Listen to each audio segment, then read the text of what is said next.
राम राम। एक बात मेरी हमेशा याद रखो, और ये बात तुम्हारे हमेशा काम आएगी। जब तक तुम जिंदा हो तब तक तो काम आएगी ही आएगी। मर गए तो उसके बाद देख लेना काम आ जाए तो। ठीक है। एक बात है जो हम हमेशा बताते हैं कि हमेशा कंपैरिजन किसी से नहीं होनी चाहिए। तुम्हारी कंपैरिजन खुद से होनी चाहिए।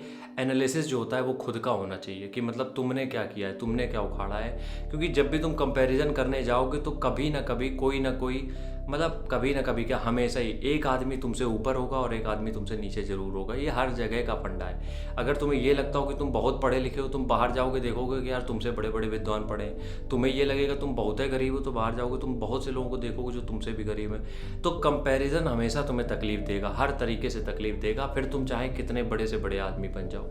इसलिए सबसे मेन फंडा है जो लाइफ का, वो अपन को ध्यान रखना है कि कंपैरिजन किसी कीमत में किसी से भी नहीं करनी। कंपैरिजन का मतलब ही ये होता है कि तुम खुद को कमज़ोर समझ रहे हो। तुम एक वो चाहते हो, आइडेंटिटी चाहते हो बाहर वालों से कि कोई कहते कि यार हाँ यार तुम तो बेस्ट हो।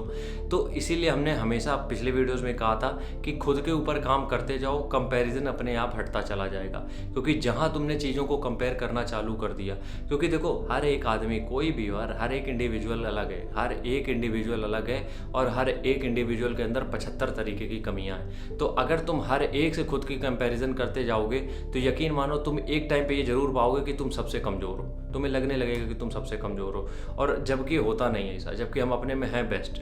तो इस वजह से हम ये चाहते हैं कि अगर तुम वो डिप्रेशन वाले जोन में नहीं जाना चाहते हो, एंजाइटी नहीं फील करना चाहते हो, तो कंपैरिजन बंद कर दो। अब चूंकि ये पढ़ाई का चैनल है तो आते हैं टॉपिक पे। पढ़ाई में कंपैरिजन का क्या मतलब है?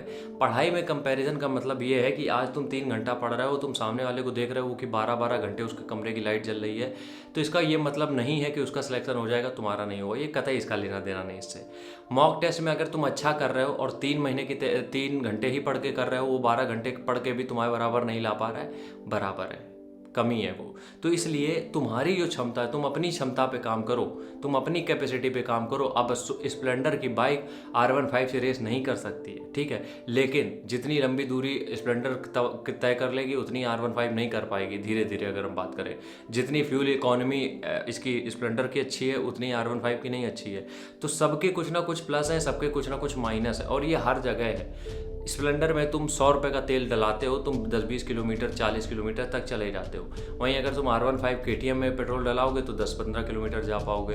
तो कहीं ना कहीं प्रोज एंड कॉन्स सब में है, कहीं ना कहीं सब में है। तो इस वजह से तुम अपनी स्ट्रेंथ क्या है उस पर ध्यान दो, तुम्हारी जो चीज़ें हैं उस पर ध्यान दो। तुम्हें कोई ज़रूरी नहीं है यार किसी से कंपेरिजन करने की। किसी ने 21 साल की उम्र में नौकरी ले ली, तुम्हारी 28 उम्र हो रही, इससे भी कोई मतलब नहीं है। तुम जग तो गए, जग गए, खत्म हो गई बात, लग जाएगी नौकरी। लेकिन अगर तुम ये बार बार कंपैरिजन करते रहोगे तुम सच में दुखी हो जाओगे। तुम्हें लगेगा यार 22-22 साल के लौंडे कमा रहे हैं करोड़ों रुपए, 23 साल के लौंडे कमा रहे हैं, इससे तो तुम मर ही जाओगे। फिर तो ये चीज़ें मत करो।